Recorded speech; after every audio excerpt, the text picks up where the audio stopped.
In plumbing, a trap is a U, S, or J-shaped pipe located below or within a plumbing fixture. An S-shaped trap is also known as the S-bend, invented by Alexander Cummings in 1775 but became known as the U-bend following the introduction of the U-shaped trap by Thomas Crapper in 1880.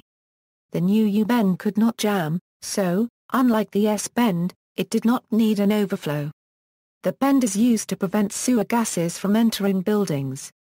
In refinery applications, it also prevents hydrocarbons and other dangerous gases from escaping outside through drains.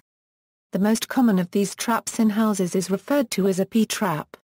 It is the addition of a 90-degree fitting on the outlet side of a U-bend, thereby creating a P-like shape. It is also referred to as a sink trap because it is installed under most house sinks.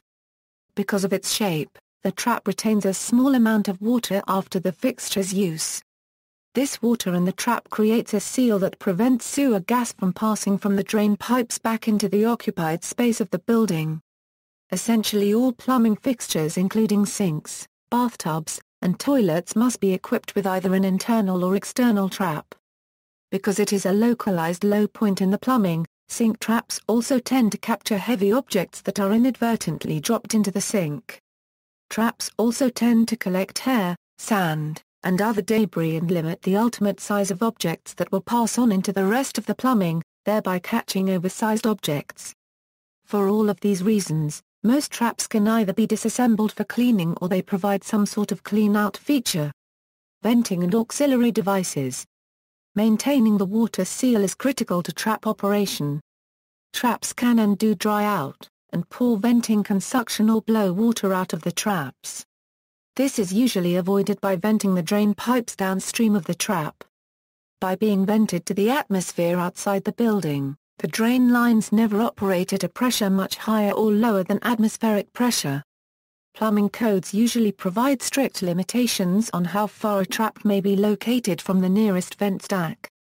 When a vent cannot be provided, codes may allow the use of an air admittance valve instead. These devices avoid negative pressure in the drain pipe by venting room air into the drain pipe.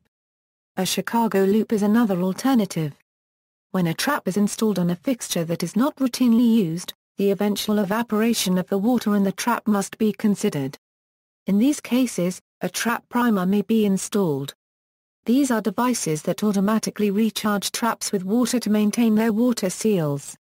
Accepted traps. In some regions of the United States, S-traps are no longer accepted by the plumbing codes or are even illegal, as these traps tend to easily siphon dry even when well vented. It is often possible to tell whether a household uses an S or U-bend by checking for the presence of an overflow pipe outlet. Certain drum-styled traps are also discouraged or banned. See also. External links. Elbow trap at everything2.com, illustrated guide to different water traps for different applications, and blocking waste traps.